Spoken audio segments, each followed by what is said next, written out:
following program is an exclusive Disruption Networks production.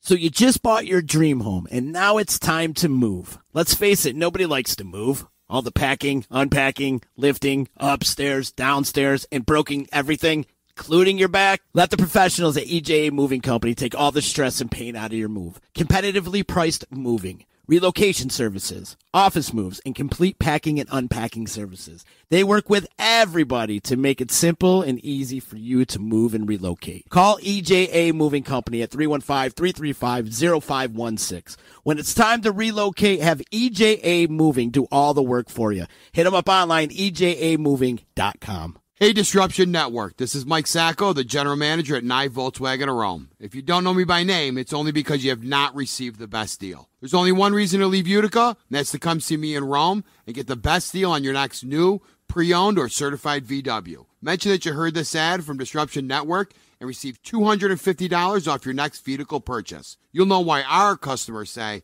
I love my NYE VW. Come see us at 5865 Rome Taberg Road in Rome, or visit us online at nyevwofrome.com. The Property Sisters of the Mohawk Valley was born when 3 top producing agents with over 25 years of combined experience selling real estate joined forces to take real estate to the next level. We practice with honesty, integrity, and the knowledge to help make the buying and selling process easy and stress-free for all of our clients. We pledge to always make our clients our top priority from start to finish, and even after the house is closed. We will always be a valued resource for information and assistance for our buyers and sellers. Our customers over the years have become not only past clients, but great friends. As we join hands together as the Property Sisters of the Mohawk Valley, we look forward to serving our clients and our community and making a positive difference. You can reach us at 315-601-9630 for all of your real estate needs. The Disruption Network is making moves. For upcoming events, news, interviews, and new daily programming, keep in the loop with us at DisruptionNetwork.net. Like, follow, and subscribe to all our social media. And check out all our podcasts on iTunes, Google Play, Stitcher, and Spotify.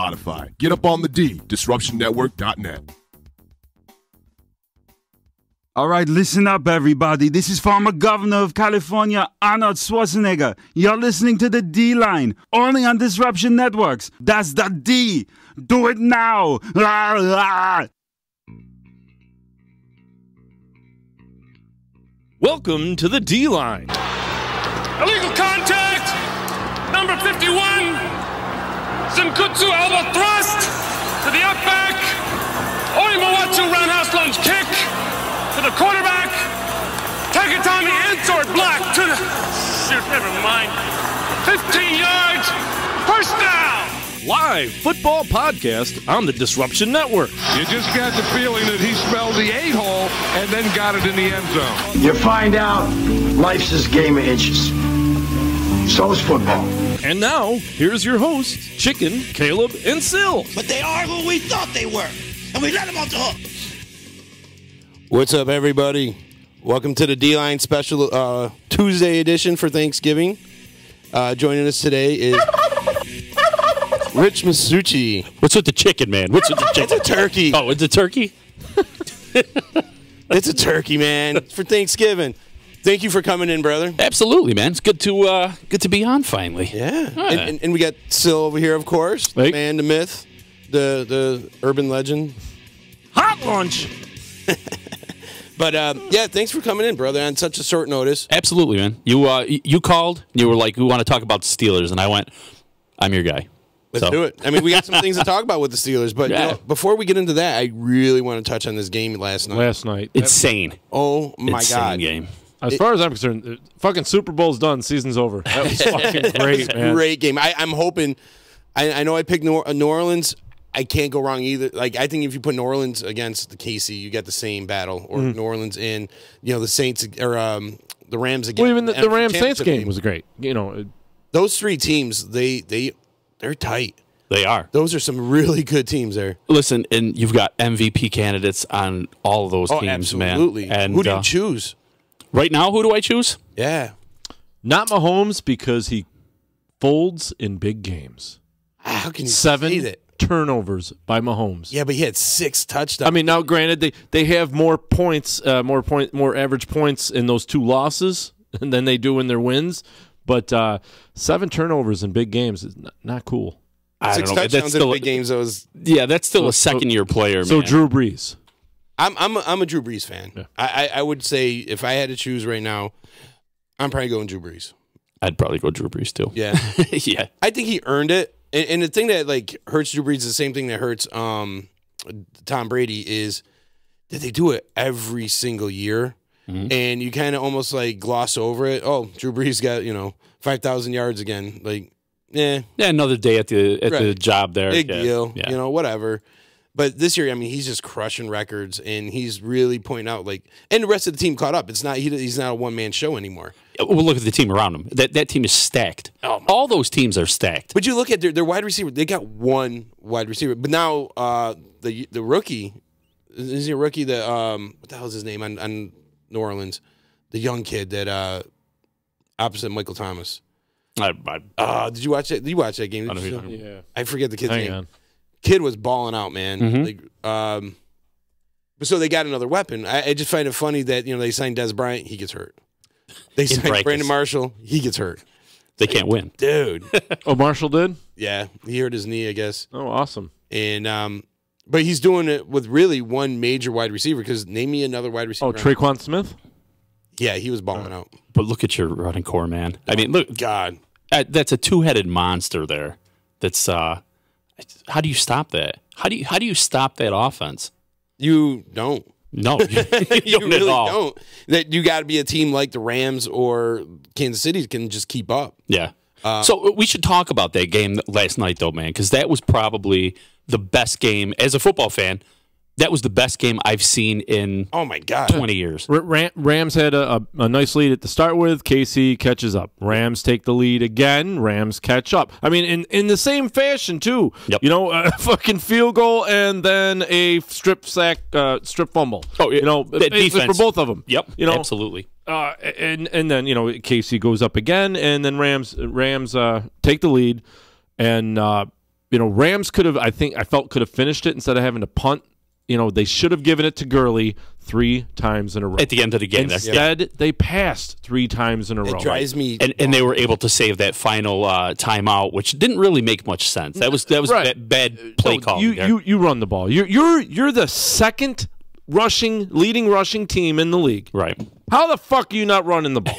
Now, I'll say this, though. Gurley, they had his number last night. I think he had 12 carries for, 55 yards? Yeah, it wasn't much. I mean, it was very un-Gurley-esque, if you want to call it that. And the same thing you can say about Kareem Hunt, 70 yards. Yeah. Oh, yeah. I mean, you look at the amount of yards for that total game, and what did they say? It was like 1,001 yards or something crazy like that. I mean, both those quarterbacks were just shy of 500 yards on the night. No running yards. 10 touchdowns between the two of them. But it's crazy. You need that clock to continue to run. You need KC to spend their timeouts. Oh, yeah, just you're right in with case. That. Yes, absolutely. They'll shout out stats and percentages all day long, but it's a fucking fact when you run the ball, the clock runs. Right. That game was a track meet, and I think they might have gotten caught up in that whole track meet mentality because going by what you're saying would slow that game way down, which they needed to do. But I think they were on that go, go, go, go. Right. Dude, there's a minute and 30 seconds. They only ran 28 seconds off the clock in that drive, in those 3 plays. And it's like, no, you needed to run a minute and fucking 48 off, And I want to reiterate this, and Caleb, wherever you are out there, you're going to agree. Thank God they moved it back to L.A. Oh, my God. Thank God, because that game right there, which we all knew was going to be a killer game. Right. You know what I mean? You don't want that in Mexico. I don't even care if the surfaces were good. They would have got such a great show, though. I know. They would have got a great show to an empty stadium with a bunch of people who don't really care. You get one game a year, and it's the Super Bowl. Come on. It was the fucking game of the year. Best game of the year, right. You're going to bring that in Mexico? We're like the Rams being a new team in L.A., back to L.A., where the fan base, I mean, it's L.A. They're kind of a fickle bunch, you know what I mean? Like, you get the LA Lakers, and then you get the Clippers. Like, nobody gives a shit about the Clippers. They all want the Lakers, but they're all fair weather fans because they only come out to Laker games when they're good. Yeah. LA loves a winner. Right, because, and really, a lot of people aren't homegrown LA people. No, they're all transients. That's exactly. Yeah. Just like Florida. Yep. You know what I mean? I know you're a Lakers fan, but You get probably more. Well, they're not winning, so I'm not right now. No, I'm kidding. No. But you see what I'm saying? Like, biding my time. And with the Rams coming in, and then you got the Chargers coming in, two great teams, but they don't have that loyalty right now. They don't have that loyalty. But something like this game here will win over fans. Absolutely will. And having it in Mexico would have just crushed that team. I think this was a big game for that area in general. It cracked me up because they kept showing the bars. In Mexico City. Yeah, they're like, look at the fans. They're like, yeah, okay, cool. But we still need that game played right here in the States where, like the true big fans are, you know. So, but, if I took away one thing from that game last night, it's for all the people out there that say constantly, if Gurley went down, that team is done. Not the case, man. No. Jared Goff proved one thing last night, that is not a one-dimensional team. I mean, he was balling out, man. He looked dynamic all game. And so did Mahomes, of course. They both did. That's the future of the league right there. There's no doubt about it. The scoring and no defense and multiple penalties on the defense. Well, yes, I agree with that. But I mean, you're looking at two young quarterbacks that are obviously, I don't think they're going to be flash in the pan kind of guys. No. Be around for a while. These guys will be around for a while. Props to the Rams as well because I saw multiple injuries by them last night. Cooks was one of them, but he came back. Yeah. A couple of defensive injuries, but they persevered, stuck it out, took it to them. Another cool thing about that game, there was 14 touchdowns. Mm-hmm. That's one more touchdown than the Buffalo Bills. I saw that. There was like a meme going around on Facebook today. It's like, poor Bills. Sorry, Jamie, if you're watching. Sorry. But I know he's probably freaking right out of that one. Where's Gaffney when you need him? You got to give Mahomes some credit, because he did throw 3 interceptions, and they still only lost by 3 points. Right. You know what I mean? And put up 51 points on top. I mean, 6 touchdowns. That's the third time this year somebody's put up 6 touchdowns. Goff, Trubisky, and now Mahomes. Right. Yeah. That's insane. You never seen that. Never used to see that.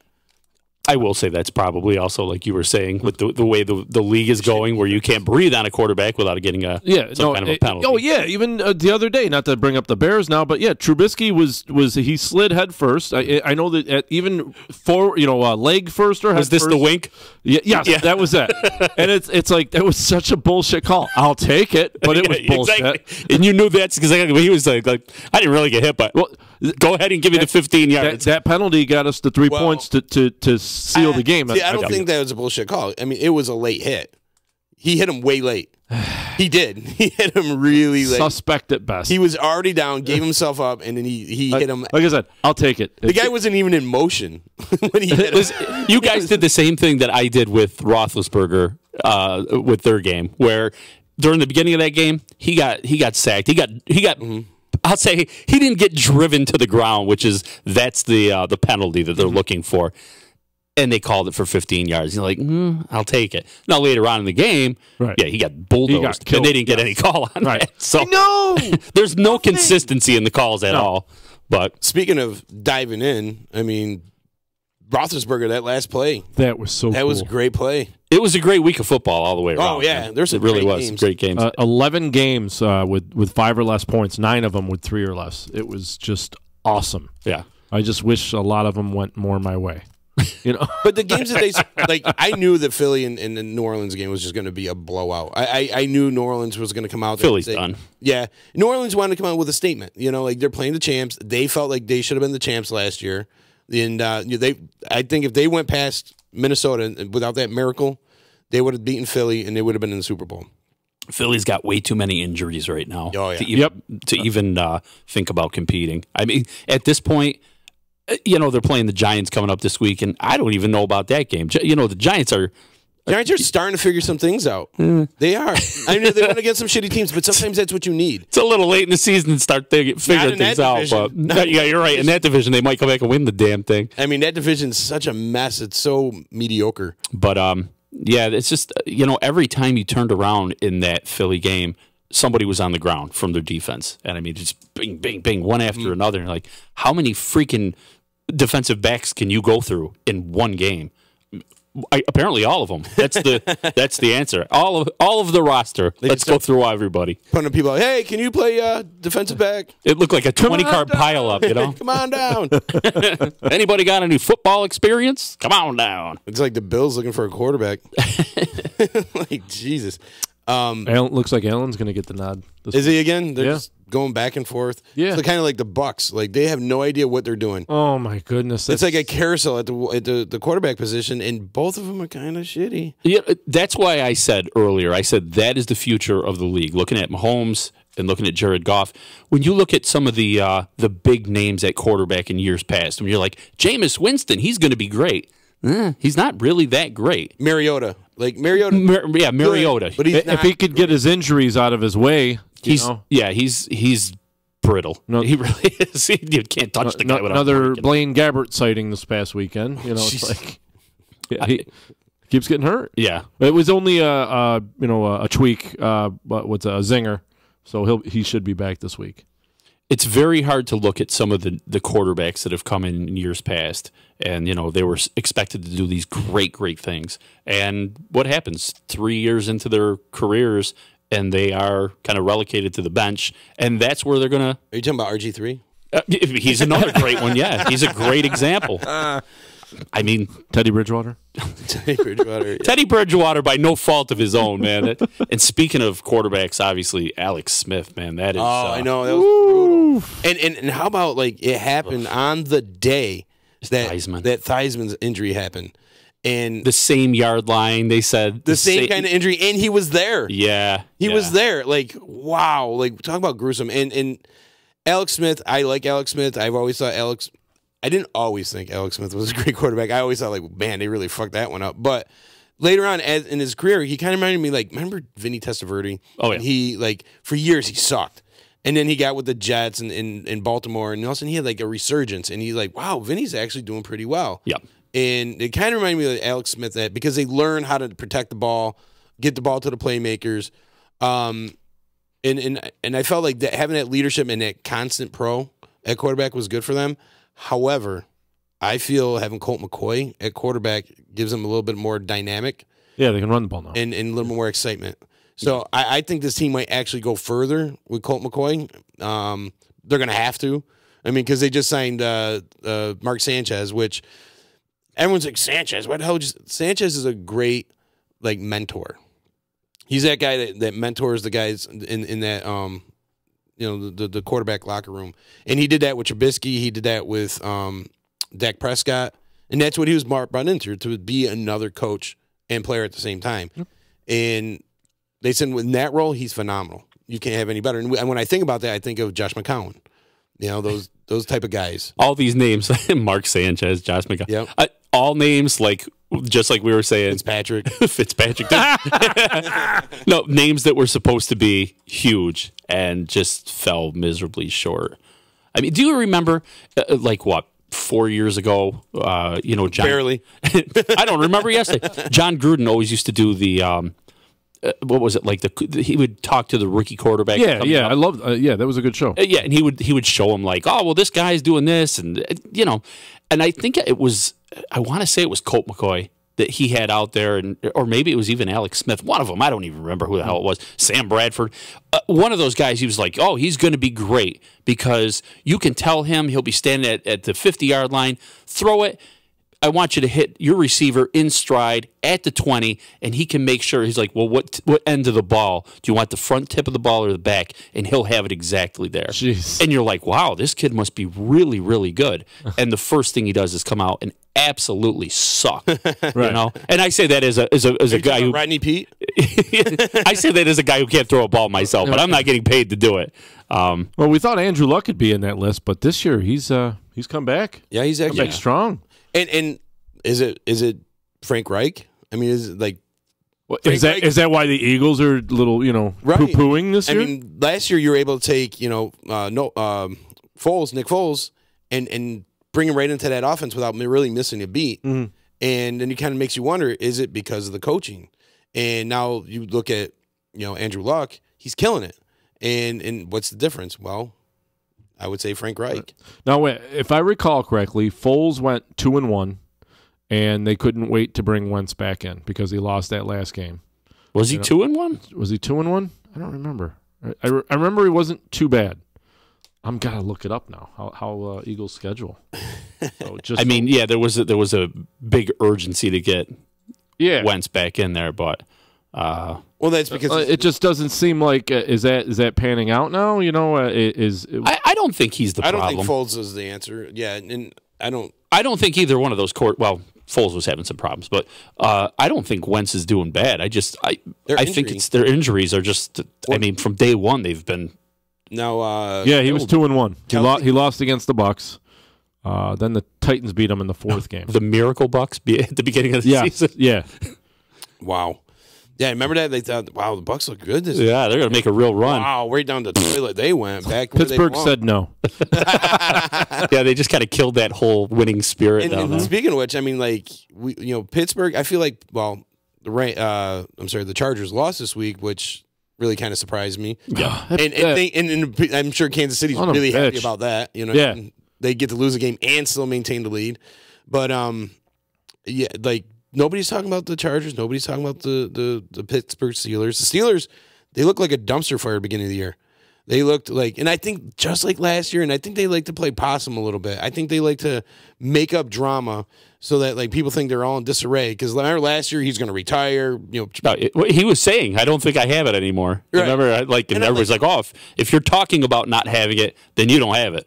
But I kind of was like, you know what? That's just fodder. That's just bullshit. It's like he's saying it, kind of get everybody like in a thing, in a tizzy, and then they come up and light it up, and that's what they did, and that's what they're doing this year. They looked all in disarray. Bell and no, you start the season off with a tie against the Browns. I mean, ugh. Yeah, I know. And then the Chiefs beat you by 5, which not bad. We're seeing what they're doing to most teams. And then they beat the Bucs, and then come back with a loss against the Ravens. I'm sorry, I don't mean to bring this all. Oh, no, it's fine. Listen, they're first in their division. There's no, hey, what? Well, all of a sudden you look at the Steelers and you're like, they only get 2 losses? Like, how did that happen? Yeah. Like, I'm going to tell you why. Because James Conner, 10 touchdowns. Antonio Brown, 11 touchdowns. Dude, you're playmakers. You're getting them the ball. You're finding ways to get them in the game. Absolutely, they are a very, very good offense, and I think more than anything, that offensive line is insane. They are probably one of the most underrated offensive lines in the game. Yeah. And I know I probably sound like a homer saying that, but they really are. You look at how much time Roethlisberger has in that pocket, man, and it's crazy. All those years, I don't want to jump into Le'Veon Bell just yet, but think about it. For years, everybody would say, "You're going to hold out." I'm going to hold out. Everybody would say, "Look how patient he is with the ball back there, and he's waiting for those holes to open up so he can run through." Well, why the hell do you think those holes are opening up? Because that line. Right. I mean, there's a lot of big bodies in there. That's a veteran line. Huge. They are tall. They're like 2 foot taller than him. Villanueva is, I believe, 6'8". Yeah. I think that's what he is. He's a freaking giant. Doesn't Syracuse play them every year? Villanueva's. They absolutely do. He did drop that wide open pass to seal the game. I mean, so we had to wait. Connor. He was so wide open. And Steeler Nation gave a collective groan, when they saw that. But hey, thank God they pulled it out. Oh yeah, and congrats to him. Like James Conner to actually step into Bell's shoes and fill him. Not only that, I mean, you have all that pressure. Everybody's talking about Bell, and like you're a marked man, and you come out there and you do your job and you do it well, and you don't talk your shit, and you just produce. And then all of a sudden you realize, like, holy crap, this kid's putting together a really good season. Yeah, I mean, actually, if you look at the numbers, their offensive productivity is up without Bell there. The touchdowns are up, everything is up. And so you almost have to wonder. And again, I don't want to get into Bell just yet. I don't want to blow my wad for my whole reason for being here right off the bat. But, you really do start to wonder. I mean. No Todd Haley. No. Well, yeah. But I'm sure you're upset about that. Oh, yeah. You see the tears just streaming. Yeah. But you have to wonder, like, was it really Bell that was making that team that much better? Or was the team making Bell that much better? Well, Bell's a great talent. He really is. And, I mean, he can play wide receiver. He can play running back. He can probably play quarterback. Who knows? So I mean, he's a great talent. He does relieve a lot of pressure off of your wide receivers. However, you're an idiot. Don't you ever look at history? The Steelers don't negotiate. No. They churn out wide receivers, running backs, and linebackers like it's nobody's business. Listen, I'm going to go back and I'm going to reiterate that line is incredible. If you can make James Conner, who's a second-year guy, look that way, look at what they did for D'Angelo Williams 2 years ago. Man. Right. Everybody was like, "Wow, they're the reemergence of D'Angelo Williams. He's great. Sign him." You don't need to because you can plug almost anybody. Willie behind Parker. them. Well, Willie Parker's going back a few years, but yeah, what I'm saying is they just churn out these wide or running backs. Oh yeah, you're right. You're absolutely right, and that's what the hallmark of as I'm yanking your mic down. That's what the hallmark of the Steelers is. You can yank this mic. There you go. Hey. It's tough defense. It's usually built in their linebackers, their linebacking core, and the running backs. That's what that team has always been. I mean, you look back. I mean, I'm going to go far back and talk about like when they let Kevin Green go. Oh yeah, and absolutely. Greg Lloyd, Rod Woodson. There's a laundry list of guys that have tried to step up to the plate and say, "I'm bigger than the team. I want." Burris. Yeah. I'm bigger than this team. I want money, and not going to happen. Even Franco Harris in his last year, people forget Franco Harris didn't play his entire career in Pittsburgh. He played his last year in Seattle, and why? Because they tried to negotiate. And at that time, I think it was Art Rooney, and obviously he owned the team forever, said that was one of the saddest days of his life, watching your guy walk away to a different team because of the almighty dollar. And it sucks. I get it. People say it all the time. Well, it's a game. People got to make their money and blah, blah, blah. It's a business. It is, man. But money has destroyed this sport. It really has. You look at some of the guys that get it. Hines Ward, Palomalu. The bus. Oh, yeah. I mean, the bus could have probably went anywhere and demanded a contract and probably would have gotten it, but he knew not to beg for too much because he had a good thing going with Pittsburgh. He became the Steelers. I hate to even say his name. It's loyalty sacrilegious. just isn't there anymore. You know who one of the prime examples of, like, take your money, shut your mouth, stay in the system, and you'll be great? Tom Brady. Tom Brady has stayed in that system since freaking day one, and he could have gone and held out and done. And I hate Tom Brady. Right. I'll be the first to say I Aaron can't Rodgers, stand his ass. Aaron Rodgers, same thing. Look, those guys that get it. Yeah. Brady, Rodgers. I mean, Rodgers got paid now, but like he wasn't going to hold out. No. Drew Brees, because you want to take care of those guys, and so they don't really have to hold out because they rather go out and get better talent for those teams. I mean, then you got guys like Matthew Stafford, who's like at one point with the highest paid quarterback, and Garoppolo, and I'm like, these motherfuckers haven't done anything yet. Sam Bradford right. Bradford got that enormous contract when he first came in, which I think fooled everyone. Yeah, which if I remember right, led them to changing the rules on how you can sign a rookie. If there was all of a sudden that cap for a rookie, if I remember how it went. But you think about it, people who have stayed in the system, who have found like a niche in their system, gotten good, like Brady, like Aaron Rodgers, like Roethlisberger, and now, I mean, obviously like Drew Brees. Those guys could demand so much more money, and they could go to a shit team and do that route, but they stay there and they work on their fame. When you look back on these players, everybody for the rest of time is going to know Tom Brady because, unfortunately, he's been a great player.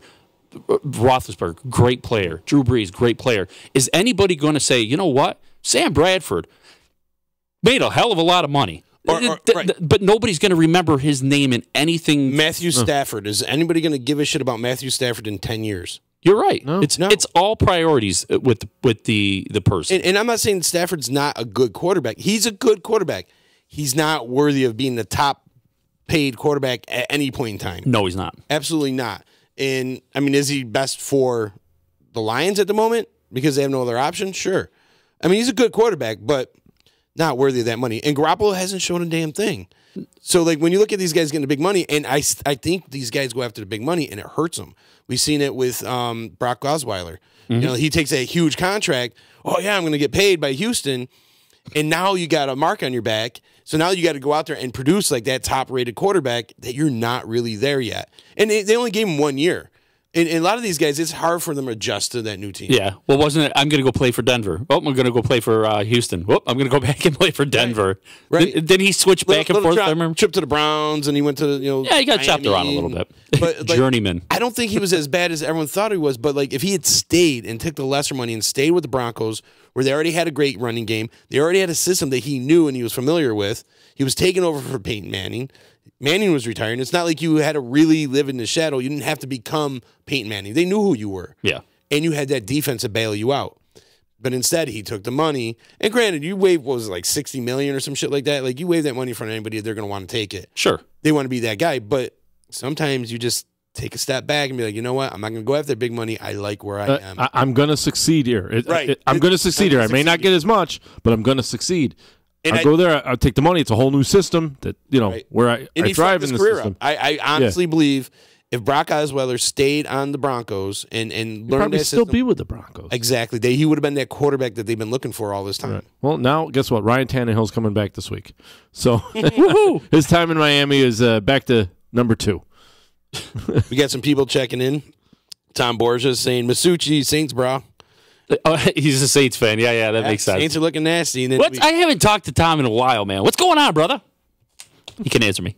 I don't have a computer. I don't have any stats or anything in front of me. I got a piece of paper. It's got a schedule. Jay Stevens says, we'll wait. Good thing Massucci's there to class up the joint. We're not touching dicks. Each other's dicks anyway. I'm touching my own dick.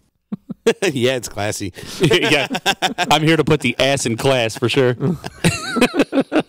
It's good to see everybody checking in. Like, again, we had to go on a Tuesday. We were going to plan on Wednesday, but Wrestle Fandom Radio is going on, and they got a big show coming up. So we said, screw it. We're going to jump in between EC Radio and Ease Beats and Bizz. Oh, do they have I see? It's been so long since I've watched wrestling. Isn't normally around Thanksgiving Survivor Series, or is that changed? I don't know. I think George Animal Steel is fighting Macho Man Randy Savage. So you watch the same time I watch. Yeah. Elizabeth. Break. Yeah. That's about the extent of my wrestling now. Hey, can I plug my show coming up real quick? Fuck you. Yeah. I'm going to anyway. Fuck yeah. So this Saturday. Yes, I got to think about my own show. Saturday. Yes, this Saturday at 12 North Sports Bar, we have the return of Dracula Jones, man. Dude, yeah? I love Drac Jones. You coming out? If I'm not working, I will be there. No, I thought he was going to go, I love Drac Jones. Coming out? Nope. If I'm not working, I will be there for sure. I grew up listening to Drac Jones. I mean, well, that's the whole thing. They're like legendary in this area, and I mean, they've been around since I want to say the late '80s. Yep. Yeah. So. I remember them back then when I was doing the person. Yeah. Yep. Sneaked into Bobby McGee's to go watch him play. Yeah. So that should be a great show, and we've got another great band coming in with them. One Step from Falling. They're both from Syracuse, and that's the only reason why I pitched this out there, and we're like really trying to gain steam because Utica does not really do good with out of the area bands, which is weird because the guys in several of the guys in the band are from Utica. Like, I grew up next door to the lead singer Jeff. Yeah, growing up, he was like my idol. This guy used to ride a bicycle, standing up on a bicycle. He was doing X Game shit. He had a half pipe in his backyard.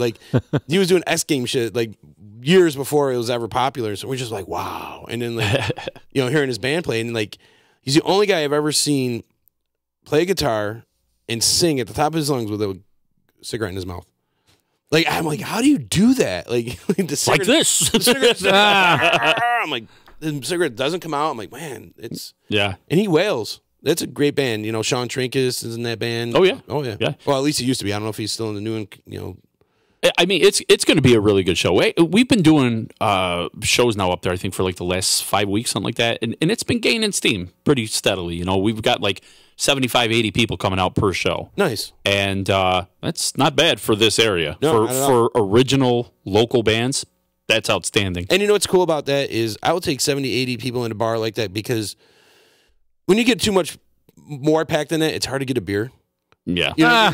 Seriously, but you got enough people where it's cool, but you can get in and out and get your beer relatively quick. Right. And so you get a good little buzz on, and you're not elbows to assholes with people. And, oh yeah, but you don't have to worry about everybody falling over your back while you're trying to watch the band and people dumping shit on you. And you're absolutely right. So I mean, we'd still like to get maybe another 20, 30 people in there. That would be great. But And it's a big facility, so yeah. But I mean, that's the big thing that we're looking for right now is trying to get people out for this show because Syracuse bands and any band, I should say, outside this area, they just don't really do well. Utica, it's something about this area where people come into Utica and everybody goes, "Well, who's that? I never heard of them." Right. Well, come out and listen, and like, nah. I think that's the more of it. More not so much being from Syracuse. I think it's more like I never heard of them. Oh yeah, You know, yeah, like, definitely. I don't know who they are, so I don't know what they play. So I'm not going to give them a chance. Right. Yeah, it's like, but Drag Jones is one of those bands that like you'll just sit there and you'll play and they'll go under, and then your head's bobbing. Like holy shit! Like, yeah, they crush it. Kill it. They absolutely crush it. And they are the backdrop for the D line. that's Drag Jones our back intro. there. Yeah. So if anybody's out there listening and wants something to do on Saturday, 8:00 doors open. Show starts at 9. Usually run the bands right back to back, about an hour and a half. They're up there a piece, and we end all of our shows up there almost right at midnight. So I mean, for everybody who goes, I don't like to stay out late. You're not staying out late. No, you're home in bed by 1 o'clock. And for those of you who want to drink more after the music, the bar's still open. Still a couple hours. Yeah, right. Yep. Yeah. So, yep, $5 gets you in. Two great bands, and you'll never be sorry. It's good stuff. So, well, there's my public service announcement for all you people. Awesome, man. Like I said, if I'm not working, I'll be there. Please do. Absolutely.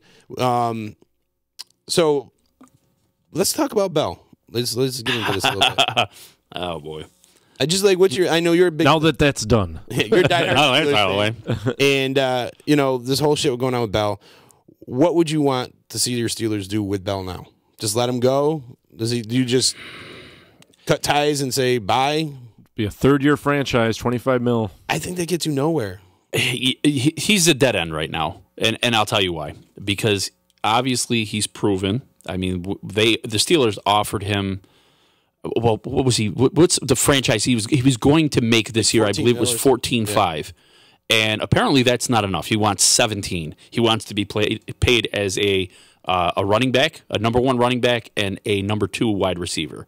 Which that's not going to happen. You're not going to make that kind of cash, at least not normally. with that team, right? Now, if you were in a team like let's say the Browns, all right, they might because they got nothing else. Right, you got a stronger case for that. But when you got guys like Juju.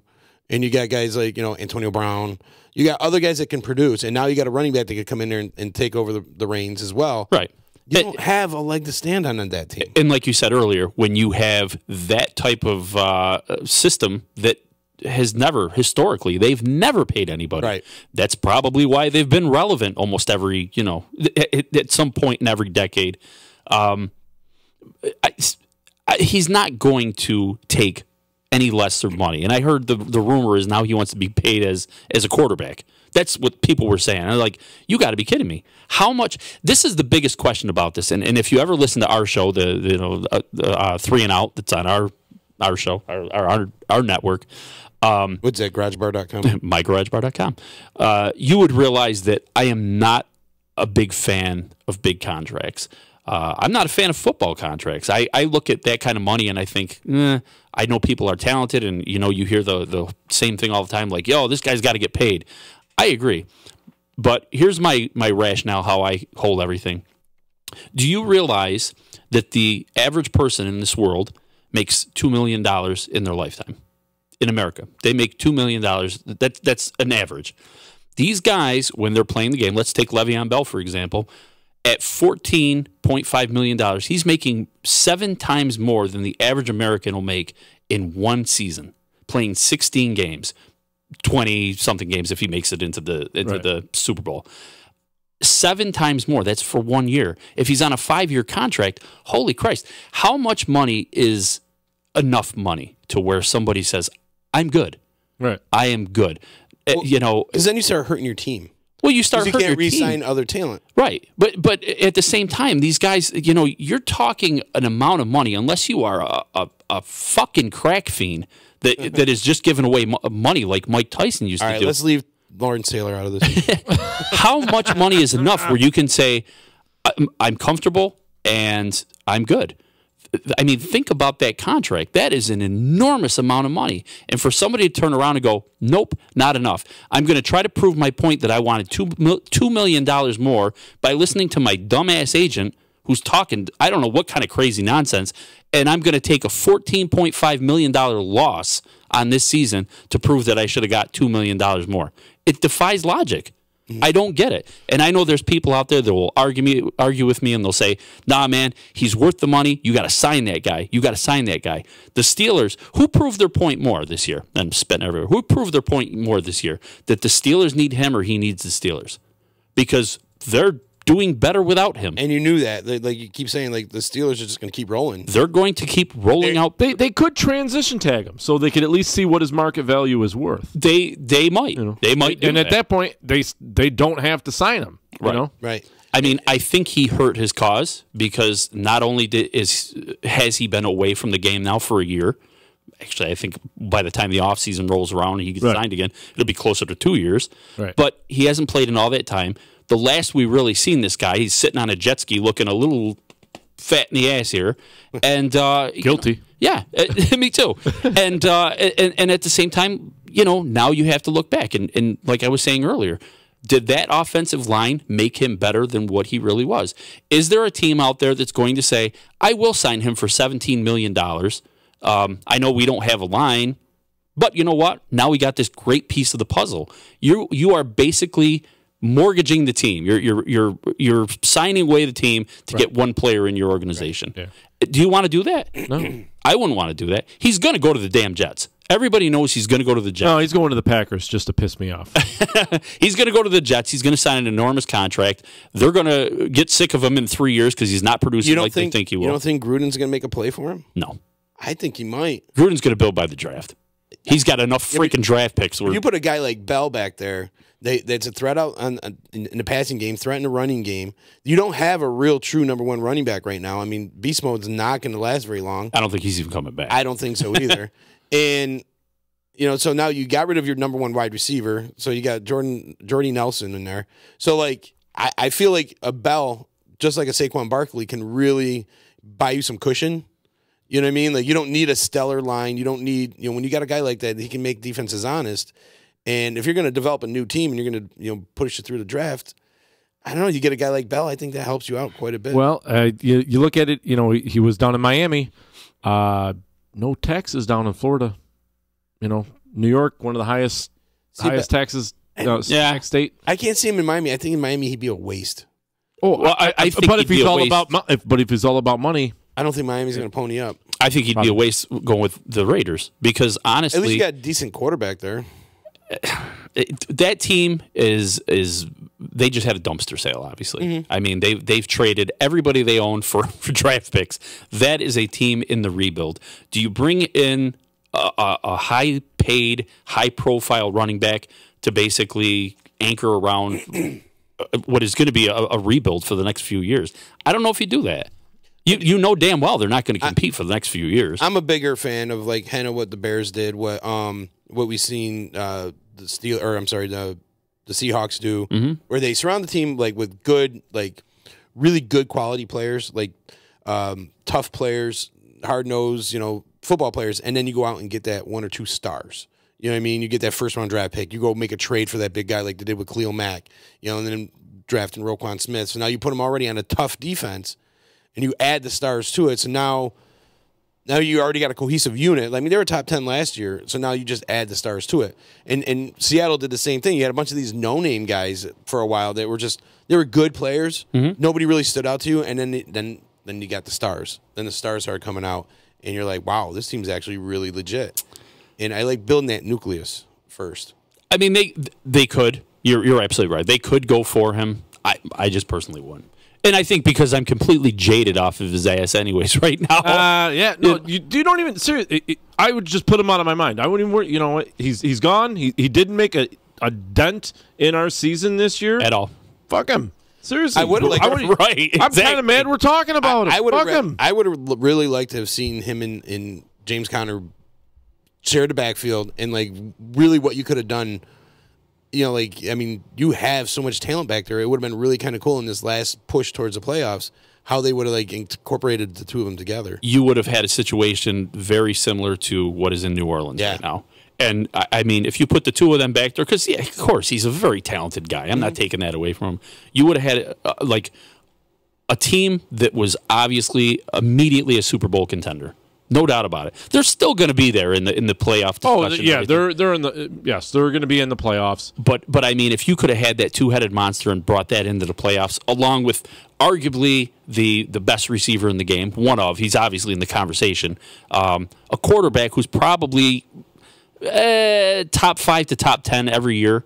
I mean, in a defense that's coming along, they would have made a lot of noise. That's all I can say. Yeah. But the money gets in the way again, and he'll never know that. My favorite meme on him right now is that Infinity War one. Oh yeah, that's that's hilarious. Yeah, that's my cover photo. Is him dissing up here with the sand. Yeah. I was like, screw him. And I love it, that Steelers fans are so passionate. But man, come on, the day that he was supposed to show up and sign, if he didn't sign by 4 o'clock, 4 o'clock, yeah, they had a camera sitting outside of the Steelers facility. What the shit? It's the Le'Veon Bell watch. Just get over it. Move on without his ass. There's other storylines in this, Yeah, there's more important things in the grand scheme of things, like working with the players you have, not the one that you're hoping shows up. So. I know, seriously, the huge dent that Vegas took this week for the over-under on last night's game, they lost 7 figures. Really? Over 69% of the bettors went with the over. So they lost over seven figures. It's in the millions. Wow. Vegas did. So good for everybody who picked the over. Lots of dough. I mean, that over was screw them. How could he not pick the over? They showed a stat last night that was the 3rd highest scoring game in NFL history, and the first one was from the fucking 50s or something. But the second one was from 2004. The fucking Cincinnati Bengals versus the Cleveland Browns. Cincinnati 58, Cleveland 48. The game nobody. When the fuck did the Browns score 48 fucking points? That's collectively through the year. Talking about money, and obviously everybody wants to know, Le'Veon Bell. How do you guys feel about signing Khalil Mack to that much money? I love it. Yeah? I love it. Everyone's like, oh, it's too much. I disagree. I mean, Again, you went out, you got a good nucleus of a team. I think Khalil Mack is doing what he's doing so well because he's on the Bears. It was a perfect marriage. Because think about who else on the Raiders do you have to battle with Khalil Mack? Nobody. Yeah, no, nobody. Nobody even close. Where the Bears had a good nucleus of a team. They went out and drafted Roquan Smith. I mean, you got Leonard Floyd's a first-round pick. Danny Trevathan is sick. The secondary is actually looking really good now. Yeah. Eddie Jackson, I love that kid. Is that going to kill you guys on the cap next year or what? I don't think so. No, percentage-wise, it's not going to do any more damage than any other contract we've done any other year. Trubisky took a modest contract, which really helped finagle some of the money. But I love this because how many times have we whiffed on a first-round draft pick? So we give up 2. All right, so we give up 2 for him, but how many times have we whiffed? And we whiffed a lot. And to get a guy that is going to come out and produce at the height of his career, and we got a first-round player for 2 first-round draft picks, and really, I love the fact that when he was out for those 2 games against the Jets and the Bills, and the defense was reminded how good they were without him. So now that he's back, it's just like, boom, let's go. And nobody's talking. There's just starting to talk about Hakeem Hicks, and this guy's a monster. So having so many guys on that team that can play and ball out, like I said, surround yourself with strong, hard-nosed players, then you add that superstar in there, now it just raises that defense to a whole nother level. And you got a nice running core yourself over there with Howard and Cohen. I just wish they would use Howard a little bit more. Yeah, they used him for 1 fucking series this last game where he ran up the middle 3 straight times and fucking got us 2 first downs and 5 yards the other one. I'm like, all right, we're already ahead of the chains in 2nd and 5, and then the ball just started passing again. I'm like, I thought we figured something out where we were just going to start killing them up because the backers were freezing because they weren't sure was it going to be a fucking handoff or a play action. There you go. That's the word I'm looking for. But back to the Khalil Mack. My issue with the contract is it's a lot of guaranteed money. You never see it, but incentive-laced contracts, like the fucking Mike Ditka and Ricky Williams. Ricky Williams. Back that one that it never paid off for him, but it was incentive based. So that's my only problem with it. In the end, producer, when you get, he's not like he's not a Des Bryant. Here's where I'm going with it. Is just you're gonna, instead of using two first round draft picks on two guys who could be good players, you grabbed a guy who was a good player for 2 draft picks. Right. A sure thing. I'd rather go with the sure thing. And so that's where I'm okay with that. And they're saying right there, we're going for a Super Bowl. You know what I mean? We're going to compete. Yeah. And we're balling out. And I loved it. I thought that was I didn't think we were even going to be in the discussion. And when they did that, I was like, hallelujah. I mean, it's like signing Julius Peppers, back in the day. It's like, wow, I can't believe we landed this guy. Well, you guys picked a good year to go for it, because obviously what happened with Aaron Rodgers, and that team looks shaky at best. They definitely do. And Minnesota, who I honestly thought was going to make a lot of noise, they're making some noise. All bad. I mean, where's Caleb when you need him to shit on fucking Kirk Cousins? and the Bears almost took Minnesota twice last year. I mean, and they almost took Green Bay last year. And now I think you add the talent, and Trubisky's playing fucking great. Yeah, I mean, at the beginning of the season, it was like, but he's coming along nicely, man. He really is. And like they brought up a good point during the game on Sunday night, how not only is it his first year the second year playing, but it's his first year with a new coordinator, and a lot of quarterbacks can't adjust. I mean, we've seen it with Eli Manning. I mean, he was a 6-7 year pro when they changed the offense on him, and then he was like, "Oh, I don't know what to do." And he didn't. Right. And he looked like a deer in headlights. And these guys change coordinators, and they're like, blah, they don't know what to do. And now you get a guy like Trubisky to come out and play the way he's playing in a new system. Man, what's going to happen next year when they become acclimated? We got to keep our fucking offensive. Just keep the fucking coaching staff the way it is. I don't want to see Vic Fangio take off for fucking. They re-signed Fangio, and they kept. Right, I know, but he could still interview for a head coaching job next year, and that's what kills me. It's like, why don't you? If you want to keep what you have, keep the coaches. I mean, obviously you have a great system. Pay the coach. And pay your defensive coordinator, head coach money. I don't see what's wrong with that. And that's the thing I loved best what Ryan Pace did this offseason. Everyone's like, Khalil Mack, Greg Robinson or Allen Robinson, and Greg Robinson is terrible. He ruined Syracuse. Allen Robinson, and some of these other pickups. But what they did was re-signing Vic Fangio, right? And putting a whole new strength and conditioning. We're not losing people like fucking flies anymore. That is probably the best fucking coaching pickup we ever did, was fucking get rid of the fucking strength and conditioning coach. That guy was so bad. I don't remember his name. I just 2 years I was going to say, if you know the name of the strength and conditioning coach, man, I fucking had a secret party in my pants when I found out he got fired and we hired a new guy. I was just like so happy. 5 years, and they kept him through a couple coaching regimes, and I'm like, how? We fucking have had injuries for fucking 5 straight fucking years. Like 20 plus. Yeah. For a couple years straight. It's like, oh my God, this is horrible. I mean, we were going through a carousel, bringing out quarterbacks like Matt Barkley, like calling him out of like retirement or wherever the hell he was, McDonald's or something. McDonald's. Can you take off that paper hat and come and play quarterback for us? Yeah, it was like, what the hell? Guy's taking 2 weeks off for fucking muscle cramps. Are you fucking kidding me? Yep. It was ugly, man. Ugly. Now you see guys, if you look at our injury report, it's not that bad. I think we had one guy at the beginning of that Minnesota game.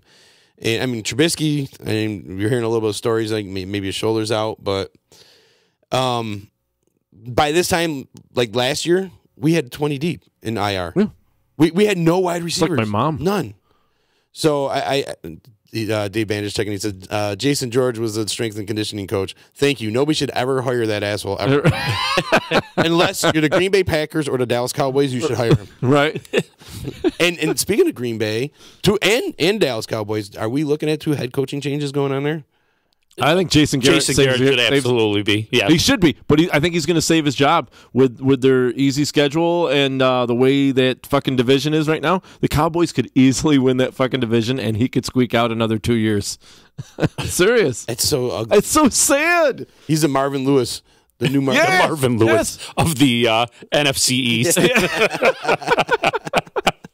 Like, how does this guy keep getting a job? He fucking could. I'm not joking. It's so sad that, yes, they could walk out of there with the fucking East title. And, did you lock the door? I did. And you know, like I got it. They're talking about Green Bay actually losing. Oh, is that probably Gabe getting ready for Ease Bits and Bizz? Like it's the you ever see the movie The Fog where they come and they like knock on the door and kill you? Look at this guy. You know, brother. Good man, good. This is our boy Gabe coming in. Sorry, brother, we had to like hijack some time in here for the D line. He's getting ready for his Ease Beats and Biz. But you know what, Gabe? Did you know that if you went to NYE Volkswagen in Rome and told them that you heard this on Disruption Network, they'll save you $250 off anything? $250, brother. So you just go stop into the showroom at 5865 Tabor Grove in Rome and see why all their customers love their NYE Volkswagen. Mention the Disruption Network and receive $250 off any purchase. Check out their inventory at NYEVWofRome.com. So remember that, Gabe. Mention the D. As he didn't bring enough pizza for the rest of us, asshole. Right? Wah, wah. Dave Bandage going off on fucking listing George's player injury career here. So you know, some of the other games that I really liked last week was that Redskins Houston game. I think we looked at a Redskins team that are a little stronger than we anticipated, and you know, now with Alex Smith going down, like I said, Colt McCoy coming in could add a little more excitement. So maybe that's in the NFC East, whereas we're talking about it really is anybody's division. Yeah, it really is. Eagles still slightly have a chance. They have like a puncher's chance. And I don't even want to entertain this thought, but so do the Giants. They really do. It's sick. It's sad to say, but it's so bad over there. How did that go from, you know, historically, that's one of the toughest divisions there is, to like, oh my God, they're just mediocre. Mediocre. Well, I was going to say shit pile, but yeah, mediocre is fine. There's NFL, you know, what's the word? The NFL West, like, what, 5-6 years ago, when like oh yeah, probably even longer than that now, with the Cardinals and everybody's stuck out of there. Like the Seattle Seahawks went in at like what 9-7 to get a playoff start. yeah. Like, oh my God. And actually, if you think about it, I want to say a few years after that, maybe before that, it was the South with the Falcons. Mm-hmm. Yeah, it was like the Falcons, Panthers. Everybody in that division stunk. Yeah, it was bad. Didn't the winner made it at 8-8 or whatever? Yeah, and it was like a big thing that you know. My God, you've got teams rather that have like 12 and whatever record, and they're not going to make it in. But here's Atlanta going in with like an 8-8. Yes, I feel like that South division though, the NFC South, they hate each other.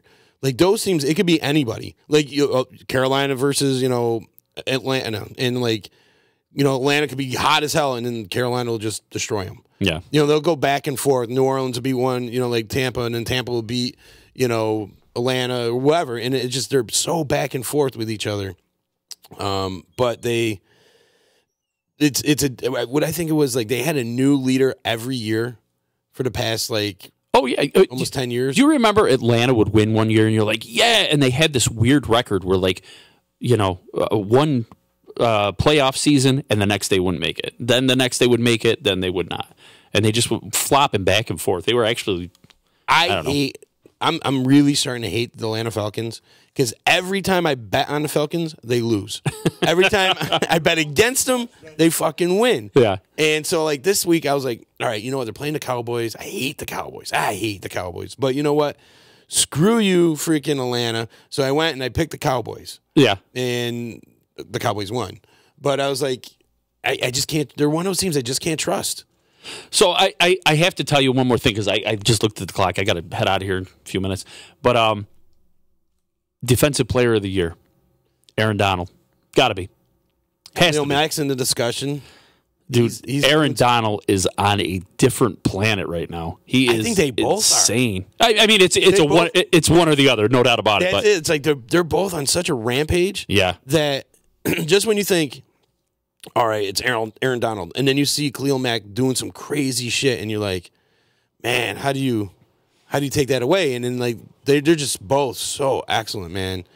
The crazy thing about it right now is when you look at that Rams team who I'm going to remind everybody, if you listen to our show, that you would have heard me pick the Rams from day one. Not that that's like really going off on a anything special. Wow, everybody had the Rams. You really picked that one out of nowhere. Yeah, I mean, boy, I'm going on a real flyer. But you look at that defense, and there's no holes in it. There's really no holes in that defense at all. If anything, when they got Marcus Peters and they had Aqib Talib, and you were like, man, that's going to be the no-fly zone. That's what that's going to be out there. Mm-hmm. And then Talib went down. I think he's out for the year, if I remember. He's on IR. Marcus Peters has had times when he looks less than great, less than spectacular. Drew Brees made him look less than spectacular. Yeah, but I mean, that's the weak part of that defense, and it's not really that weak. No. Man, they're just a complete team. And you look at it and you say, well, Cooper Kupp going down, that's going to really hurt him. I thought that would affect him more, but it didn't. It didn't really hurt him at all, man. Stop that train a bit. And how about Robert Woods, man? Like, I liked that kid back in Buffalo, and I couldn't believe they got rid of him. I thought he was better than Sammy Watkins all day long, and he's still coming out there, and he's on a great team for that, for what he provides as a wide receiver. Perfect team for him. That's going to be a very, very, very tough team to beat. My predictions were Rams and Saints in the NFC Championship game with the Saints taking over, with the Saints winning. And that I called that in the beginning of the year, and then all of a sudden the Saints going to drop a bomb and lose, and then barely beat the Browns. Oh, I remember that. You remember that? And they're like struggling. They're like, what the hell is going on with the friggin' Saints? But then when they got Ingram back, like even if he doesn't have like a spectacular game, just having him back there and pounding the ball, like it instantly changed and went right back to last year. Oh, yeah. But the two of them, him and Kamaro, man, I mean, man. And I like what they do. They do all their interviews together. Mm-hmm. They sell it as a package. They don't come out there like, I'm doing this and I'm doing that. Like, they come out there as a package. And for coaching and for teams, you think of them as one. You don't think of them as two separate guys. That like next year, maybe Ingram's gone. Yeah. You don't even think that's a possibility. Like, why would you break that up? And they do everything as a package, and I think that's a really good idea. I like that they don't really even seem concerned about the stats, at least to me, just watching. I mean, Kamara, he'll have like 3 touchdowns in one game, 2 of them. And then the next game, it's like Ingram, 2 touchdowns. And I don't know. They split very well. And then they should keep it together for as long as possible. Absolutely. And then once you get that solved, you got Drew Brees back there, like just ready to kill you at a moment's notice. Yeah. And I think that's such a great, like, triple threat right there. Yep, I mean, really Michael is. Thomas is just killing it. Man, I'm getting some crazy-ass text messages here, man. You don't even want to see these. Oh, no. Oh, they're ugly. Ugly? Ugly-looking things. Somebody should go to get arrested for those. But, so you got to take off, right? Yeah, I gotta go edit my own podcast. I gotta put the music to it and everything. Why don't you guys always do live. Yes, we do. We actually we do straight, like it's recorded, and we throw music in there, and we have like local bands and everything that we promote during the whole thing. But yeah, so we dropped that music in, and probably was the very wrong way to take it, because it takes a long time to actually edit these damn things. Which and you don't get blocked for using copywritten music like we do. No. Well, that's the good part about it. We don't try to go on Facebook where they have these algorithms that catch you, and same thing on YouTube. So I don't have to deal with all that. But and how do they find your podcasts? Oh, well, they would go to mygaragebar.com, and if you go there, you'll see we have like a whole different series. There's a whole bunch of them. We do like a collectibles show. We have the football show. That's 3 and out. We do a hockey podcast, which is called All Bucked Up. That's the one I'm right in the middle of editing, which I got to race back and do. And then there's a local music show that we don't really do all that much. The thing we look for with that is we want to tell the stories of some of these bands more so than like plug in their shows. Mm-hmm. And because, we wanted to have these bands come on and talk about something that you could listen to maybe like a month from now or even a year from now, and it's still relevant. And I know that like with recorded stuff, if you listen back to it a week later, it's like, oh yeah, did you hear about the show we had a week ago? It's no more relevant. That interview is kind of done with. So yeah, we wanted them to be able to go back and do that. Nice. But yeah, so check it out. It's kind of out there. And what do you got planned for Thanksgiving? I am probably going to sit around my house like a big lunk and do a whole hell of a lot of nothing. I don't. It's the craziest thing. I have like zero family. My mother is the only one that lives up here. My father is in Florida. I have no brothers or sisters or aunts or any of that shit. So I sit home. That's it. Nice. Yeah, but you know what? Back is just football. No, that's. I was going to say it's the most peaceful thing in the whole world. Then at night we usually kind of turn it out. We have the Black Friday party at the garage bar, and those get a little bit whacked out. Those are the. Why don't you try getting jacked off under the table in front of the whole damn family? They might over there. Yeah. There's a famous picture that exists on the wall of the garage bar, and it says, "You're dirty." What was it? You're dirty, and it has the caption underneath. It says, "Little girl, you have no idea." And there's a very famous story that has to do with a finger and an asshole that goes along with that. Oh, so. Jesus. Wow, is that the brown-eyed girl? Shout out to Craig Weiss. Dave Bandage checking. He says, I give Rich's various podcasts my solid endorsement. I've listened to the Football and Collecting podcast a few times. Oh, cool, man. Yeah, I see his name pop up there, man. I appreciate that. We appreciate you listening. And please chime in sometime. And if you ever want us to talk about anything, let us know. We talk about anything. So. Put Good some stuff. on your brother's ding-dong and knock around his nuts for him. What the hell is that? At first I said it was like covered. I thought it said like donuts. Was that like Jack and Jill or something? It's, no. Adam Sandler, Cock and Balls. Cock and Balls. Yeah. Nice. Got some balls and some cock. You gotta stroke his schlong or at least bite his nut. Dear God. On that note, I'm going to leave you fine, folks. Thank you for having me, man. I appreciate that and for letting us. Thanks for coming. Yeah, definitely. And to Tom and Dave and all those people that I know are listening. So, see yous. Later. Good talking with you. Right. All right, brother. Thank you. Good, man. While he goes there, we're going to do a EJA moving. Oh, well, then. EJA Moving Company. Professional movers at 315-335-0516.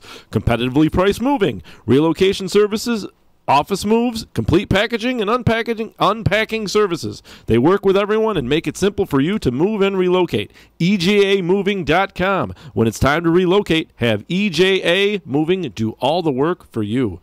I kind of said EGA. Yeah, again. you did. What the hell? I purposely tried JA. Moving company. It's the brain damage is just making your lips slur. The Dane damage? Yeah. All right, Mr. J. Hopefully the door's not locked out there for him. Oh, I just got this. Apparently Todd zooms in on me when I do the mic reads. Son of a bitch. Either that or your mic. I did. Oh, you did? Yeah, I did that. Fucking asshole. Well, come on. You needed the spotlight. Right. He's going to be coming on, joining us. Eddie from EJA Moving. He's I'm going to get him on here. Cool. That'd be great. He's a big Bills fan. It'd be fun to chop it up with him a little bit. So do you want to get into some of these picks? Oh, yeah. I hate to start it off right away with our team, but they're the first ones playing this Thursday at 12:30 p.m. Bears travel to Detroit. Bears are favored by 4, which I'm okay with that.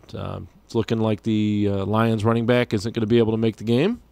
And questionable for Trubisky, but I think he'll play. Yeah. I think he's going to play. He doesn't strike me as a kind of prima donna type. Get him out there, and then we get the team gets a nice 10 days off, the next game. Finally, if Trubisky is a little sore, run the ball. And I think this is the team that we can just run down their throats. Yep.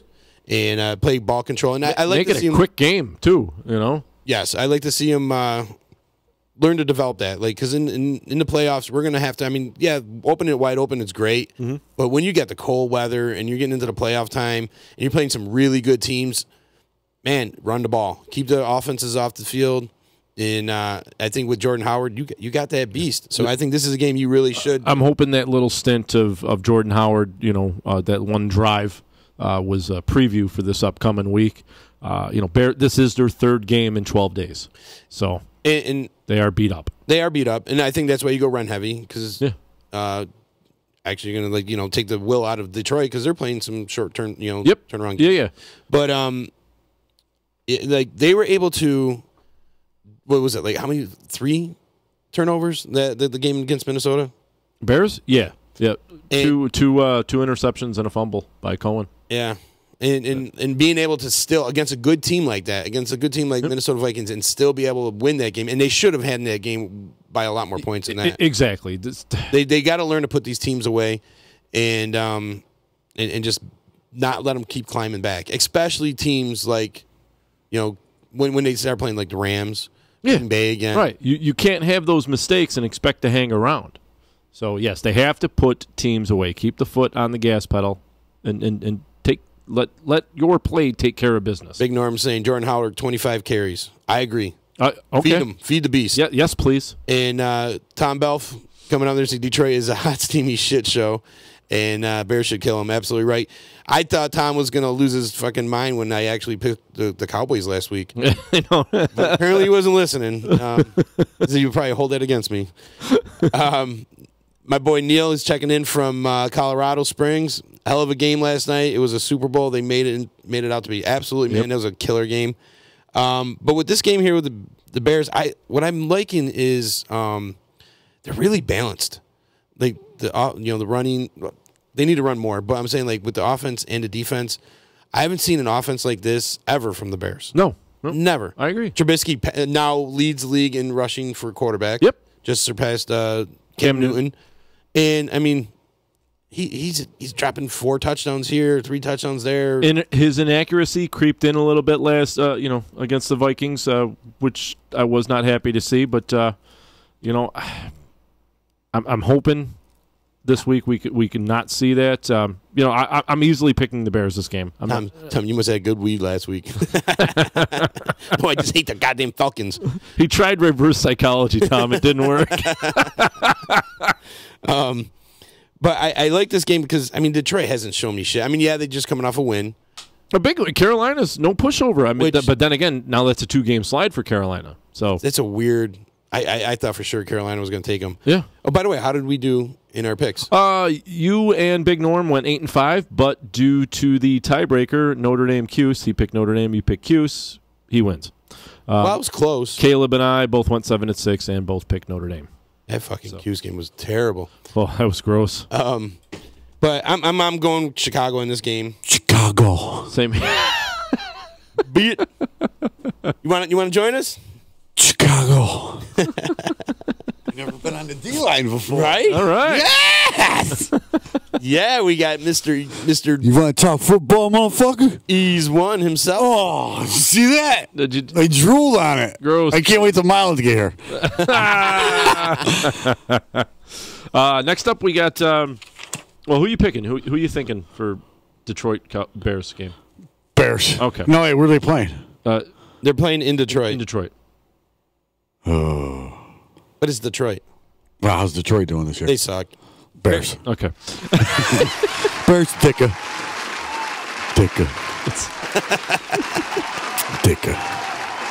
What's that? What am I hearing? The Bears. All right. It's from their. Okay. Oh, yeah. All right. So the Redskins travel to the Cowboys at 4:30 on Thursday. Cowboys favored by 7.5. Colt McCoy at the helm. I know this. I want to pick Washington, but I'm going. Dallas Cowboys. Heavy doses. Heavy doses of doses. I like where you're going with this. Of Elliott. Fuck the Cowboys. You're saying Ezekiel Elliott. I get that, but I also feel that the Redskins are going to do the same thing with Adrian Peterson.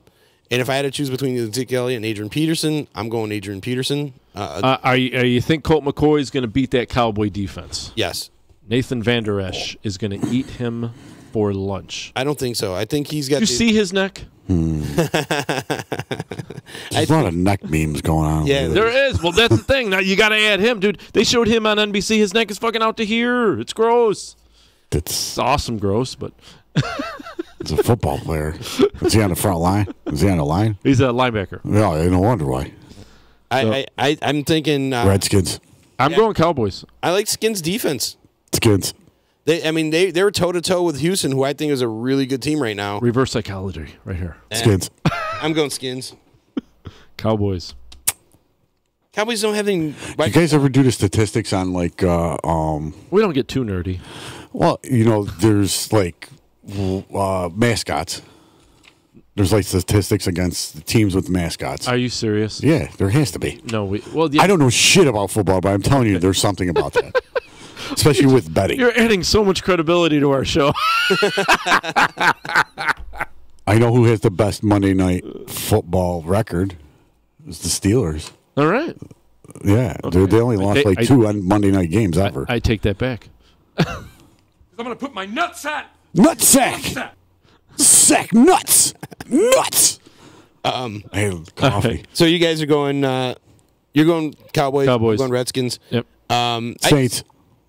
Saints. Yeah. Do we even have to say it? That's the third game on Thursday? Fuck Atlanta.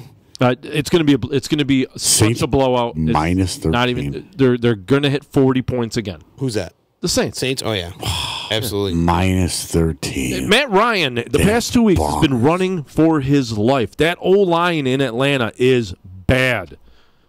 And they're going to have to get in a shootout because you're playing the Saints, and the Saints are just gonna Saints. How many games they win in a row already? Just one. No, 9. 9? Yeah. Because they lost the first game against Tampa, and they haven't lost since. They're hot, man. Yeah. They ride that wave. And like, I just think they're going to bomb it out. They're going to run the shit out of it. Which the funny thing is, like, Atlanta, if they played the right way and they had better coaching, they're built the same way as the Saints. You got a great quarterback. I mean, they're built the same way, but that O-line is bad. Matt Ryan's a really good quarterback. I can't say he's great, but I also think like they got 2 good running backs. You know, two stud running backs that they can move back and forth, but they don't play them the right way. And they got great wide receivers. So why are they struggling so much? O-line is bad. Yeah. I've never seen Matt Ryan so flustered before. It's bad. So I think the Saints are going to come after him, and they're just going to keep the pedal to the metal. Yep. Yeah. They remind 10-1. They remind me of the New England Patriots a few years back when they had Randy Moss. Yep. And they're scoring like 50 points a game. Just Randy Moss was badass. He was a badass, and he was just blowing people out the doors. So badass. I'm going Saints, but the next one kind of Bills. It's intriguing. And Jaguars because the Bills. Where are they playing? Buffalo. Really? Going right out there for Buffalo, huh? Yep. Jacksonville's a tough team. They took it to Steelers, almost won that game. Yeah, they're on what a 3 or 4 game skid themselves. And then you got the Bills, who, they beat Minnesota. They beat the shit out of the Jets. I mean, they beat some of these teams, and it's like, who are you? Here's what's going to happen. Jacksonville's going to knock Allen out of the game. Barkley's going to come back and almost win the game for him. So that way Buffalo has a little QB controversy who they should start the next week. But I'm going Jacksonville. I'm going Jacksonville, but I can easily see the Buffalo Bills kind of like stealing this one. They seem to be like in the steal some games where you're like, oh, they're going to get blown out, and then they suck terribly, and then they win that creeper game. They could win this one. Yeah, I wouldn't be surprised if I lost this one. This one's a little more dry with that, cut and dry, is the Baltimore Ravens and the Oakland Raiders. Oh, Ravens by 11. That's a pretty big one. Oh, excuse me. Oh, it smells like spermicide. That was a hiccup burp kind of thing. Oh, man. Hot lunch. Eat the sandwich. Hot lunch. So Ravens, everybody? Yeah, I'm going Ravens. I mean, Oakland. Wait a minute. Oakland's a dumpster fire. We're flying. Oakland, yeah, Raiders with no kick. I mean, right there, you're losing because you have a Raven for. I really like what the Ravens did last week, especially on the first drive. They let Jackson run a lot, and his runs actually set up the touchdown run to finish that drive out because he took a jab step, then handed it off then got it out to the running back. And so all the fucking backers went shunk, just took that one step with him, and now he's open over here. But is Flacco back for this game? I gotta check. I think he just had like the flu, right? No, hip injury. He's out a little while. So let me see. As our boy Norm checking in with his Norm. His critique, his professional critique. He says Bills win because Bortles sucks moose cock. Yes, I think that's accurate. I can't argue that. So while you're looking that up, Baltimore. Are you going to go Baltimore to their? See, because it's so early in the week, I can't get anything accurate because they don't. The first injury reports don't come out till Wednesday. So it wasn't looking good. With Lamar Jackson getting the win, there's no reason to rush him back. But I think it was just like a stomach bug, wasn't it? No. It's hip, right hip. Oh, my bad. I thought he had a stomach bug. Anyway, no, Lamar Jackson had the stomach bug last week, so he missed a day of practice. Oh. But he still started. That's right. Yeah, I remember that. Yeah, poopy. Get the poopy. Hey, loopy poopy. Get loopy poopy. I say dumb So- shit, bro. So Ravens, yeah. Terrell going Ravens. I have to get it out now because we have somebody coming in that's like important. Yeah, why don't you tell us who's coming in, right? We have Cassandra Lockwood coming in tonight from the Phoenix and 95.5. You know, what's up? Nice. That's a good interview, man. Yeah, I'm excited to have her, man. I mean, she's doing, God bless her. You're doing some good things. Yeah, she's doing great things for, just God bless her. You know what I mean? She's the first African-American woman to own a radio station in Central New York. You know what I mean? So that's a beautiful thing in itself. Yeah. So, but, I don't know what's going to happen. I mean, she's coming on Eats, Beats, and Bizz. We don't know what's going to happen. Well, be on your best behavior. She'll never be back in this building again. No, yes, she will. Make it very comfortable for her. Norm is saying Ravens won't play Flacco because it's the fucking Raiders, and you might have a point there.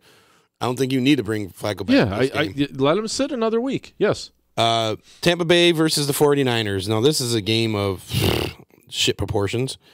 Both teams, I mean, the San Francisco 49ers is a well-coached team. Hmm? They're a good coach team, but they got a lot of injuries, and so it's tough for them to overcome. Whereas the Tampa Bay Buccaneers, they got a lot more talent, but they're a shit coach team. Shit coach. And Winston is fucking starting a QB. I'm just so torn. Seattle Seahawks are still around. Yeah, they're still a team. I really, guys, honestly, I'm happy to be here. I don't know shit about football. I watch it. I watch X Games. What's that? You watch X Games? Yeah, I was more. I like watching skateboarding. X Games. I thought he said the sex games. I was like, what? That too. No, I'm here for the gangbang. Oh my God, you got that? I'm gonna hit all them tonight. Said it was gonna be a touchdown pass, you crazy asshole. Right. Wow. You're going back to the first board. Yeah, right. We're going old school. So I'm going this game here. It's tough. I'm going Tampa Bay. Just because of their offensive style, they can score points. Fuck, I got nothing else. Really, it's a close. Does the San Fran from 2 weeks ago show up when they just demolished Oakland, Bucks. which they could do, but that was in San Fran. Yeah, Tampa Bay's gonna Tampa Bay. I'm going Tampa Bay just because of the line. I really am. I'm going to step out. I'm going to go San Fran. Yeah, I don't blame you. Just to piss me off. I'm going to go. What's San Fran's mascot? Two dudes doing it. No. Isn't it a dude? Isn't it a Gold Rush dude? Isn't it a Gold Rush dude? Isn't it a Gold Rush dude? Like a cowboy? They're in the reach around, yeah. Yeah, I think you're right. But I like San Fran in this because I think they're going to keep it on the ground. Well, Tampa Bay's got Pirate, right? Yeah. Okay, so the Pirate takes all the gold. Some kind of pirate. So Tampa Bay, motherfucker. I got to get that drop. Oh, or some kind of pirate. Some kind of pirate. Gabe picks it like a woman. Well, the quarterback's got a cuter butt, so I want to go ahead. Do not. What color are they? Blue? I like Is that a teal? Dolphins are cute. Let's pick a The dolphin. 3-team parlay king, motherfucker. Norm is saying the San Fran that lost to the Giants, Niners suck. Niners, I think, are a better coach team. Like I said, they just got a lot of injuries. Tampa Bay is a dumpster fire with a lot of talent. That's great. So I'm going San Fran. Fuck it. And all right, so we got Giants travel to Philly, and these are two teams that I feel that I think are going in two opposite directions. I feel like the Giants are starting to get a little something going, and the Eagles are they're going down to dumpster. So I'm picking Philly this week. I think they get off the schneid. Really? Yeah. Is that your final answer? Yes, it is. And there's history behind that. I'm just looking for it here. Let me see what their rankings are. They're almost evenly, but Philly's beat them the last 3 games. Yeah, but Philly's beat up right now. Oh yeah, no, their secondary is just terrible. And so, Tom's right. He goes, Barkley's going to run all over the Eagles, and you're absolutely right. I think Barkley. Oh my God! Why did I forget all about him? They're finally starting to realize how to play with Barkley, and then that frees up Odell Beckham. Eli's actually starting to make some throws that make it to his receivers. He's been playing the last 2 weeks. Granted, he plays shit teams, but yeah, he's playing another shit team because the Eagles really aren't that good, and I think their record is going to be. Says here, due to injuries and erratic weather patterns, the Eagles will finish a dismal 7-9. What? We just right now he's so spot on with the injuries. Now we need like 2 snowy games that they lose, and that's done. He's a fucking Nostradamus. And then the Giants have phenomenal fourth quarter numbers. That is true. They're saying Where the Giants. Fuck do you find that? so the Giants do take the Giants take 2 points for that. That's a good idea, Dr. Faggot. Dr. Faggot. All right, I'm Doctor. I'm staying with the Eagles. I'm going Giants. I'm going Giants. I think Giants are a little more explosive right now, kind of like your diarrhea. And explosive. So I think they got too many weapons right now, and they're starting to learn how to play them. And the Eagles are just trying to play catch up right now. After coming off that loss from New Orleans, they're just eating shit right now. Yeah. So I just don't think they let that they come back with a vengeance this week. I don't think so. I think they just took their heart out. The ship's just done. Yep. I think they're sinking even further. All right. Gabe, what do you think? Who? Giants or Philly? Philly. They're playing in Philly, right? Yep. Philly. Browns versus Bengals. You like the way you pick them, huh? I like it. I think you're wrong, but whatever. Gay. It's at Cincinnati. Bengals are favored by 3. It's their first meeting this year, so Cincinnati fucking Bengals. You're looking at 31-32 defensively. I don't understand how this is Browns are that low. This is the real game right here. Yeah. This is high school. Right. Wow. I'm going Cleveland Browns. Browns have been hot, no? Yeah. Yeah. I don't think everybody uses Browns and hot in the same sentence. It never really came out of my mouth before. Before lunch, right? I mean, this is like the game that you don't watch, but it's like Browns did have the bye week. This is the Hugh Jackson game. Yeah. This is the Hugh Jackson game, so if the Hugh Jackson's telling all the secrets to the Bengals. Browns had the bye week. I'm going to take the Browns on this one. I actually not going with the home team. I'm going Browns. Yeah. Well, why not? It'll be fun. Tom saying his 8-man high school league. What? These schools. But you know what? This one's got one that was like, it could be sneaky good.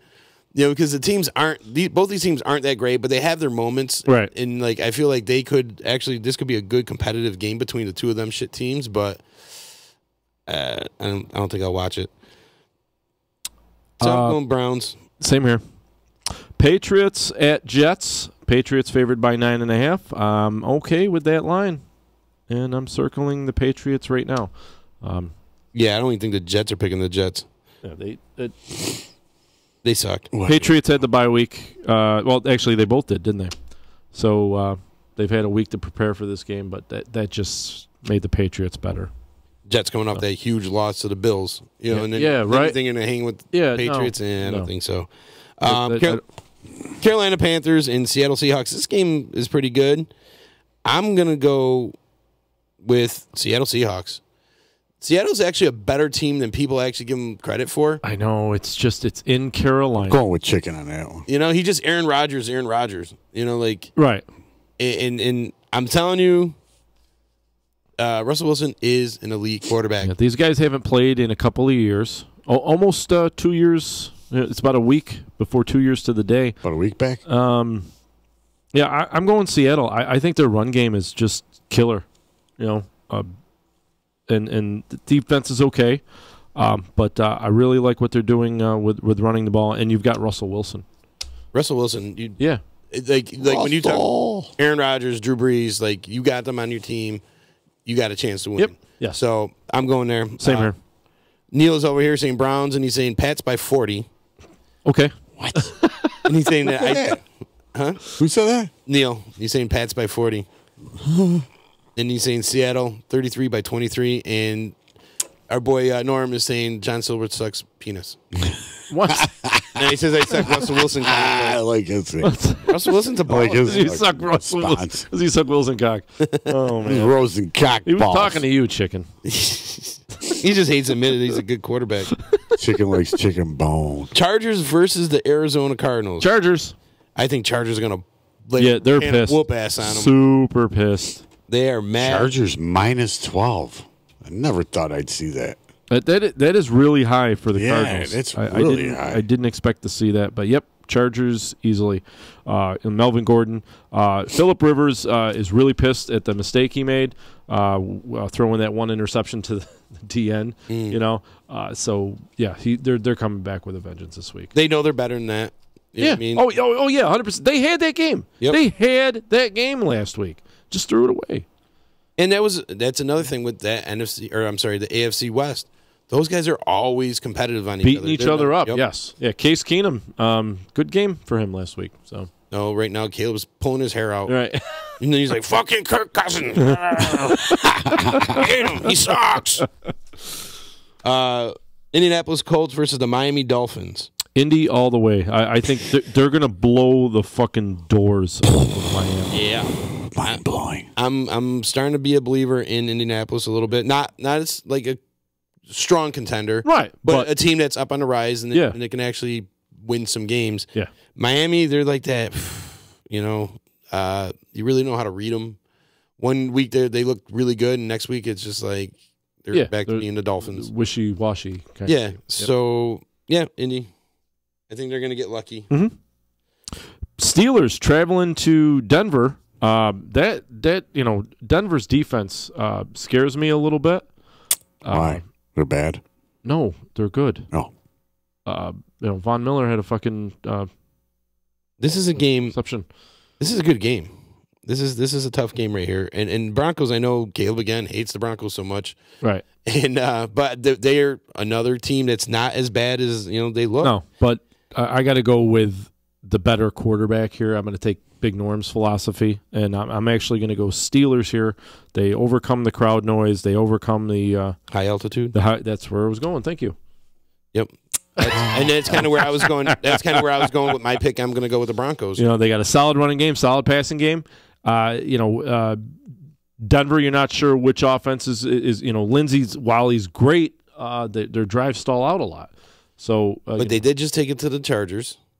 You know what I mean? And they're proving that they can play. Yes, they can. But again, that's the division, them beating up on each other. I get it, but now we're going to take that travel time back in there. So now you're traveling to the west side, right? West Side, and then you're playing with the high altitude.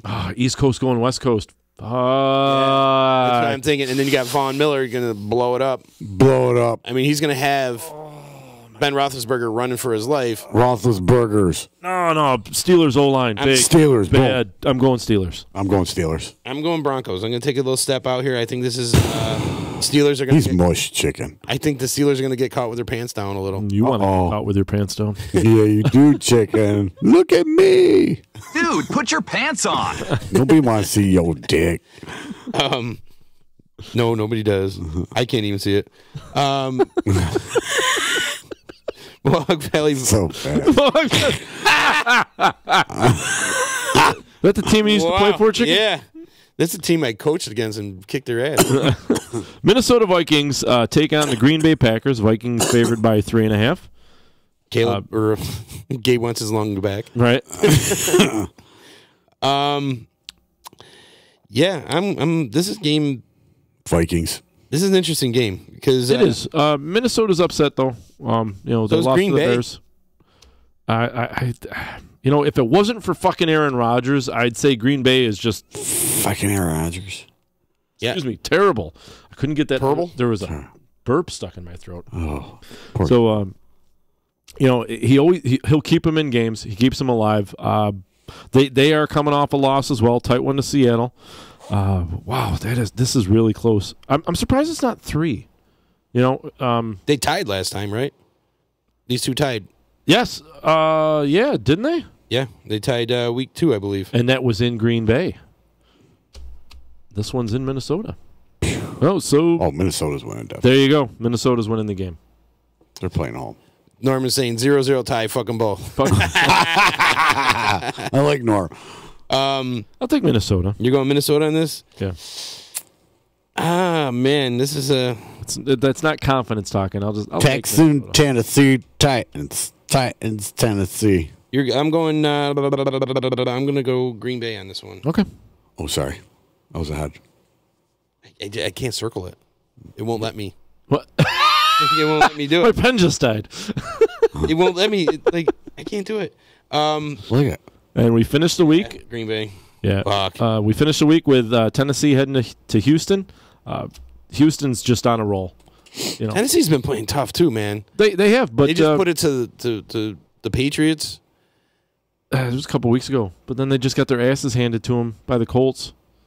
Asses handed to them, and now they're going to Texas with Houston's nasty ass defense. Mariota's going to get injured again. So yeah, that fucking sack by Clowney last week was just fucking awesome. Yeah, I'm going to go Houston Texans here. I just think talent wise, they got a little bit more talent. They're wide receivers on Houston are they just fly, and Miller's running better. Houston, I better quarterback. I mean Titans. I mean Mariota's okay, but I'm thinking Deshaun Watson. Yeah, in that case, and in the defense, like you said, that defense with J.J. Watt, Clowney and Merciless and all those guys.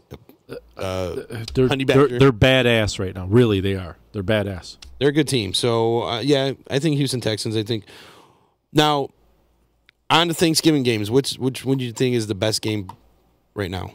Is it Redskins Cowboys? Redskins Cowboys. I do too. I think that's the marquee game because you got Detroit and Chicago, but Detroit kind of sucks. I think Chicago's going to walk away with that game. And that New Orleans Atlanta game, that's just going to be a good game. I'm so mad that's the 8:00 game. I'm really mad. Game. It should be like the middle game. That could be a really fun game. No, it's going to be the game I'm going to talk the whole way through and barely pay attention to, and I'm going to have to rewatch on fucking Monday for the show. That game could be a score fest. A one-sided score fest, I think. I think New Orleans D-line. You got Julio Jones. I think New Orleans D-line is going to play well against them. I do. I think that's going to be a score fest. I think that's going to be... If Atlanta gets 21, I'll give you that. And the Redskins Cowboys, see now, I think the potential for Redskins Cowboys could be a bore fest. 13-10. Yeah, it's like one of those scrape by defensive 16-13. Whereas I think New Orleans and Atlanta is going to be a score fest. The Bears Detroit game, I think you're looking at maybe a score of 25 to 13. Well, it was 34-22 last time. You could repeat. You could repeat, but given home field advantage, I think the Bears, maybe. I mean, the best back in. All right, I'm still going. Cowboys Redskins is still going to be a back and forth, close game. Maybe switch leads a couple of times. That's your best bet. Cowboys Redskins. Yeah, I think that's going to be the closer game. I think the more exciting game is going to be the New Orleans and Falcons. No, I don't understand how one team scoring 45 fucking points and the other team scoring 21 points. How that's going to be exciting? Because it's 60 fucking points you're scoring in a game. Yeah, but if they're not, I'm looking at it from a value of, to pique my interest of a close game. So that's how I'm basing these three. Even though I'm a Bears fan, the closest game is going to Cowboys Redskins game. Right, but that's going to be the most interesting.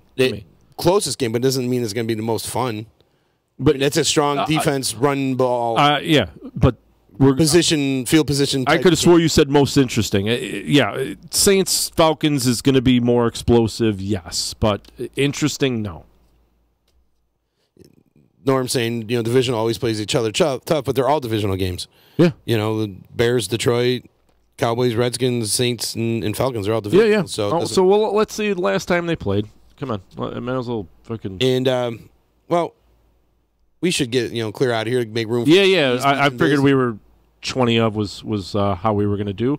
When they played in September, it was 43-37 Saints.